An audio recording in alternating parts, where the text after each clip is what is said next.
Tom Aspinal, and I'm looking at his record right now, and it's just crazy because, let me see. So right here, so he started professional MMA in December 12th of 2014. Okay, he got 3 wins in his first 3 fights. He lost to a submission with the heel hook. He got another win, which was his 4th win, so it'd be 4-1 KO. Then he got a loss because he gave the guy illegal strikes, so he lost DQ. So that's his 2nd loss in his professional MMA career. Then he followed up with a lot of more wins actually, and then he won all the way basically after the DQ elbows, all the way till he lost his freak accident against Curtis Blades 2 years ago in July 23rd, 2022. And he just won this past Saturday, July 27th, 2024, in what was a spectacular UFC 304 fight card. Following up the Paddy Pimblett fight, he came in there against Curtis Blades on a full camp. Obviously, against Sergey Pavlovich, he was not phenomenal shape. Hurt his back, he said, in training. Came off the couch, basically. 2 weeks notice. Interim heavyweight title fight. So you tell me in the comments how does he get it done every single time in the first round? Because throughout his whole professional career, he's gotten it done between the first and the second round. Whether it was his losses that he's got, the 3 of them, or the 15 wins that he's got, most of them came out of the first round. So obviously he hasn't fought.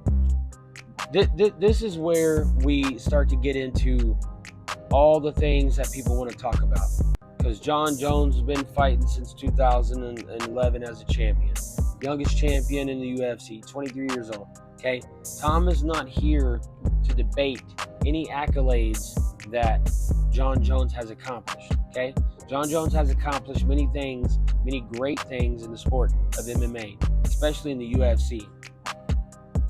His road to the UFC, his run in the UFC was one of the greatest things that we've ever seen in the sport of MMA.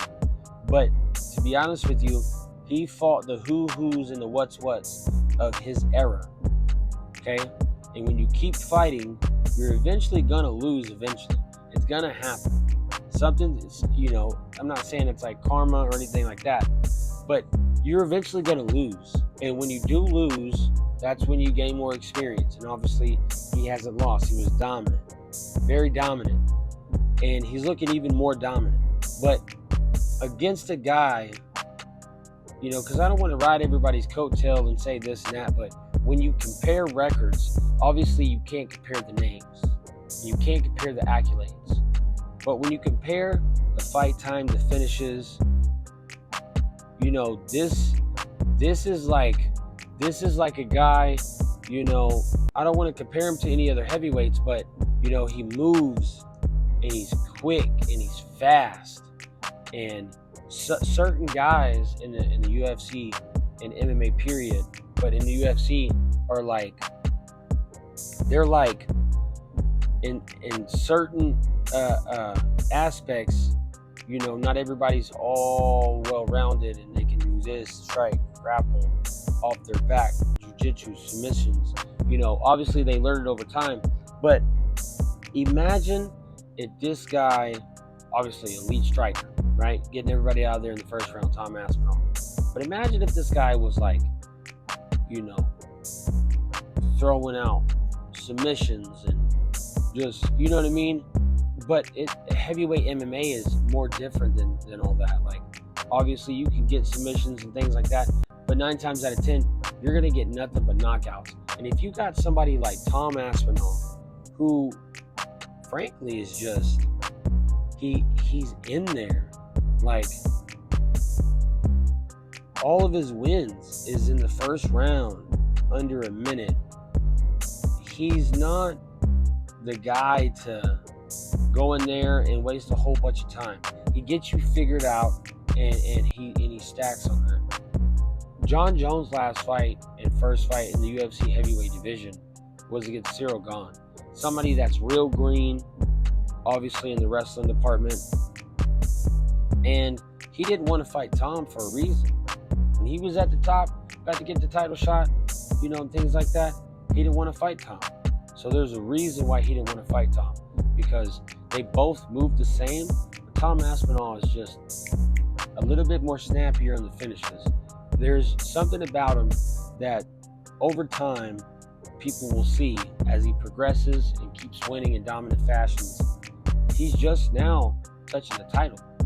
In his last 2 wins, he's got the title over his name. So if you ask me, they let Jon Jones go up and defeat Cyril Gane. Obviously, he didn't knock him out, and he took him down and submitted him. You're not going to take, first of all, the fight starts in the feet. So Jon Jones is obviously going to look to take down Tom Aspinall. But the first thing is you got to get past the range. You got to get past the jab. Okay? Tom Aspinall is not new to the lights. He's been there and he's done that already now. He's fought in New York City. He's fought in Manchester, England, his hometown. He's fought hurt.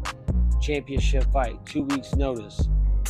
There's nothing that you can really do to him now that's going to set apart any other standard besides fighting one of the GOATs in MMA of UFC. Like, Jon Jones is undoubtedly the GOAT of the light heavyweight division. There's nobody hands down that is the GOAT of the light heavyweight division. But in the heavyweight division, if you're calling Stipe Miocic the greatest heavyweight ever, like, how can you just keep going from one thing to another? Like, everybody is great in their own division. Jon Jones came up and got the title with ease from a newbie, somebody that shouldn't even be in there in the first place. Tom Aspinall is the real deal. We're just now seeing how elite he can be, and you only notice it when people really touch a title, and they really go up there and they're chasing people. There's nobody else, and I repeat, nobody else for Tom Aspinall to fight other than Jon Jones. There's absolutely 0 people for him to fight. Jon Jones needs to come back and he needs to fight Tom Aspinall.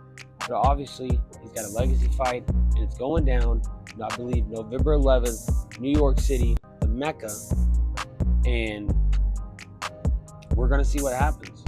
Tom Aspinall is going to be a backup fighter. They'd be crazy, like they said, not to do it. And honestly think that he should be a backup fighter. And I think it's going to be a crazy time, because what do you do if Jon Jones pulls out again? What do you do if Stipe pulls out? Obviously, you put him in there, he faces Jon Jones. But if the champion Jon Jones pulls out again, main event, title fight, do you strip him? Do you strip him? Honestly. Like, a guy like that, a guy like Tom Aspinall, because when that fight starts and the champion fights, the interim title goes away, and then that thing's going to be long gone. So you can have it on the trophy case, but it doesn't mean nothing. I honestly believe they should do champion versus champion, but the UFC knows what they're doing.